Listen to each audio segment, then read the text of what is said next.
The Islamic Golden Age was a period of cultural, economic, and scientific flourishing in the history of Islam, traditionally dated from the 8th to the 14th century. During this period, many inventions came out, shaping the modern world.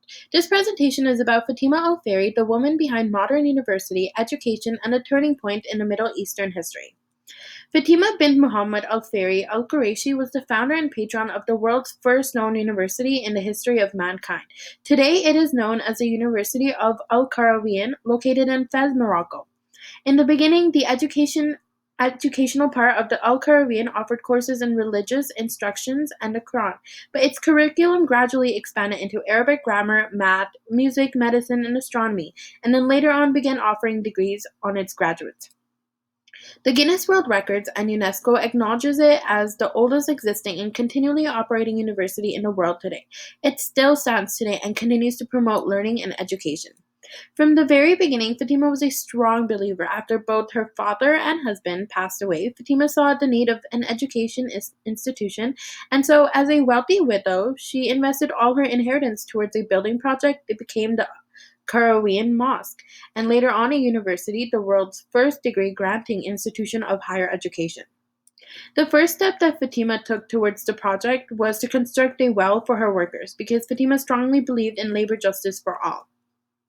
After making the well, it was time to construct the actual institution building. This process started during the month of Ramadan, the holy month in which Muslims fasted from sunrise to sunset. From the foundation of the very first brick, Fatima observed ritual fasting daily for as long as the building was under construction.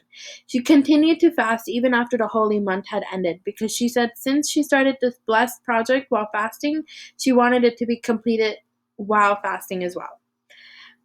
Fatima's idea for an educational hub spread throughout the world in the Middle Ages. She was considered a trailblazer since she started the concept of a university and higher education throughout the world in the Middle Ages. Both Leo Africanus and diplomat and Muhammad al-Idrisi, a famous Muslim geographer and cartographer, attained their degrees from the University of Al-Qarawiyyin.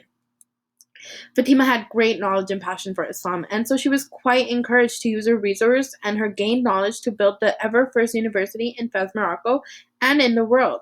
Through her actions and legacy, Fatima has shown us that even in the early centuries, women that are covered in veil are just as intelligent and wise as those of us today.